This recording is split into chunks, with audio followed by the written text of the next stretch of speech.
আসসালামু আলাইকুম। ভাইরাল সাংবাদিক বাইরে বলছিলাম।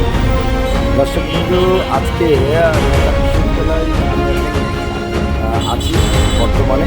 আসলে কিছু কিছু নিউজ আমরা যেগুলো দেখি, অনেকগুলো প্রবলেম আছে। কী প্রবলেম আছে একটু আমার ভিডিও এটা প্রস্তুতি চত্বর বলছে এখানে কোনো প্রযোগ এখন পর্যন্ত আমি দেখিনি পর্যবেক্ষণ করে।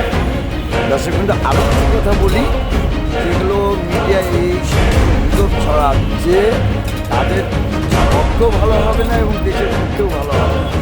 একটা নতুন প্রধানমন্ত্রীকে সুযোগ দিতে হবে, অন্তত 5 বছর সুযোগ দিতে হবে না, সুযোগ দিতেই হবে। তাছাড়া একদিনে হয়নি, দিনে দিনে হয়েছে, যার কারণে এই প্রবলেমগুলো আছে। মিডিয়া কিছু কিছু ভুয়া নিউজ দেয়, এইগুলো পছন্দ না আমার। দেখুন পছন্দ ভিডিও আমি আপনাদের তুলে ধরাচ্ছি। এই পরিবেশে আপনি কী মনে হচ্ছে কোন কাছে গণ্ডগোল হচ্ছে বলেন, আপনারাই বলেন।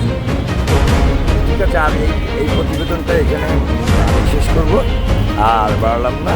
দর্শক কিন্তু ফোনে চার্জ নেই, যার কারণে আমি ক্যামেরাটা আপনাকে নিতে পারছি না। ধন্যবাদ। আমি ভাই যে ভাইরাল সাংবাদিক বলছিলাম।